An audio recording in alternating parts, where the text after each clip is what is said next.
il y a un véritable effort de détruire les États-Unis depuis l'intérieur à travers des mouvements comme Black Lives Matter, comme Antifa, à travers une manipulation médiatique et à travers des mouvements politiques dégueulasses dans ces moments difficiles de Covid.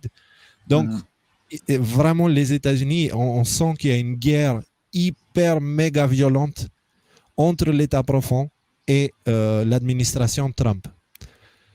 Mais on tient le coup. Tout va bien, ça va aller. On tient le coup, on a même de l'avance. On verra après. Donc, pourquoi je dis que l'État profond est contre Trump? Bah là, il nous le dit lui-même parce que on verra dans ce passage que je vais vous traduire, il y a du nouveau.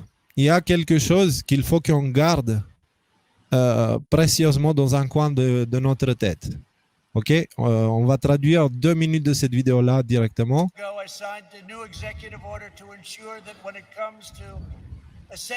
Donc, je suis allé signer un ordre exécutif exprès pour les médicaments essentiels. Les médicaments essentiels, nous devons les acheter aux États-Unis.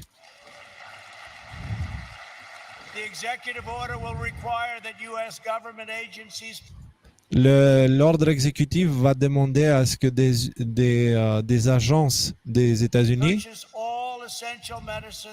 qu'ils achètent tous leurs médicaments essentiels, tous les médicaments essentiels que nous avons besoin à partir de sources américaines.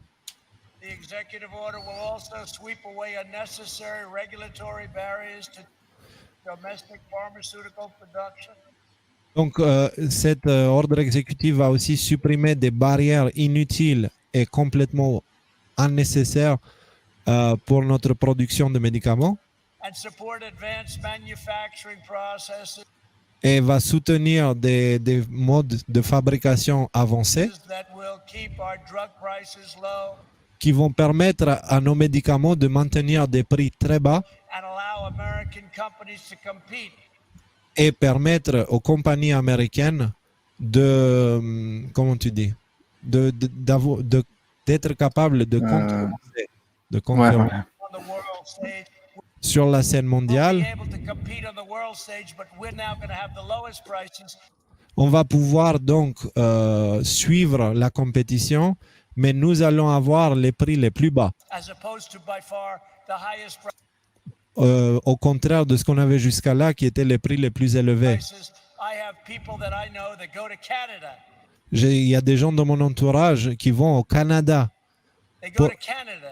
Ils vont au Canada pour acheter des médicaments. Et ils vont là-bas parce que le prix est tellement plus bas qu'aux États-Unis. Et pourtant, c'est fait par la même compagnie. Souvent dans le même bâtiment. C'est une honte. Et les politiciens ont permis à cette chose d'arriver pendant plusieurs décennies. Vous avez des gens qui s'appellent intermédiaires. Je ne sais pas qui sont ces intermédiaires. Ils le disent jamais, parce qu'en fait, middleman, ouais, bon, c'est un jeu de mots qui ne marche pas en français. J'ai entendu le terme intermédiaire pendant très longtemps. Ils sont tellement riches. Ils sont tellement riches et il n'y a personne qui a absolument aucune idée de qui ils sont. C'est intéressant. Ils gagnent plus d'argent que les compagnies qui fabriquent les médicaments. Donc l'intermédiaire gagne plus que le fabricant. Et au moins, les compagnies qui fabriquent les médicaments, au moins, eux, ils doivent fabriquer quelque chose. L'intermédiaire ne doit rien faire. Et ça doit être un bon produit. Mais l'intermédiaire... Et du coup, la renégociation que j'ai faite, elle supprime la nécessité de l'intermédiaire et réduit les coûts Money goes back to the people et l'argent retourne aux gens qui achètent le médicament. purchasing the drug. So I have a lot of enemies out there. This Donc j'ai beaucoup d'ennemis dehors. may be the last time you'll see me for a while. Ça va être peut-être la dernière fois que vous me verrez pendant une période. A lot of very, very rich enemies, but Beaucoup d'ennemis très riches they are not happy with what I'm doing. et ils ne sont pas contents avec ce que je fais. But I figure we have one chance to do it, and no other president's going to do what I Mais je pense que nous avons une chance d'y arriver et de faire quelque chose qu'aucun autre président a réussi à faire. No other president would do a favored nations, a rebate, a buy from other nations at much less cost. Aucun autre président ferait les renégociations des prix des médicaments, renégocier les achats qu'on fait à l'extérieur pour les acheter beaucoup moins cher. Nobody. And Personne. there are a lot of unhappy people, Et il y a beaucoup de gens qui ne sont pas contents. and they're very rich people, Ils sont très riches and they're very unhappy.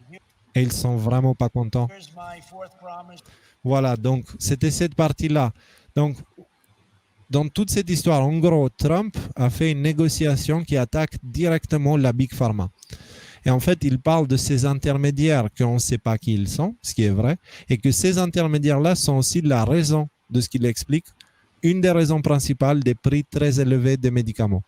Donc, il a signé un décret qui supprime l'intermédiaire, premièrement. Deuxièmement, qui force ceux qui ont besoin de médicaments d'acheter les médicaments aux États-Unis. Et là, on parle des compagnies, on ne parle pas des gens. Et en fait, il veut relancer l'industrie pharmaceutique américaine, qui était en difficulté jusqu'à là à cause des règles injustes et tout ça. Et il dit, ce que je suis en train de faire, c'est en train d'énerver beaucoup de gens très riches. Et vous risquez de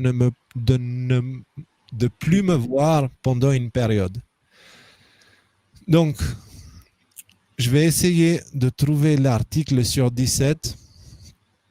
Ah, il faut que je le trouve, cet article. Il faut que je le trouve. C'est celui-là. Pourquoi c'est important? C'est important parce que je vous ai dit, donc cet article-là, attends, je vais regarder la date.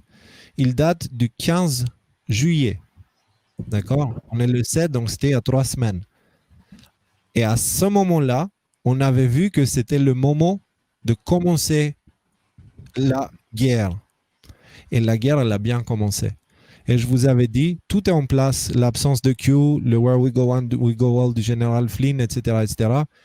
Tout est en place et l'heure est venue. Dans les semaines et mois à venir, la réalité va devenir de plus en plus imprévisible et difficile à comprendre. Allez lire cet article-là, je vous colle le lien dans la description. Et en fait, ça vous permettra de comprendre un petit peu mieux ce qui est en train de se passer aussi. Et depuis que j'ai écrit cet article, en effet, il y a beaucoup de choses bizarres qui se sont produites.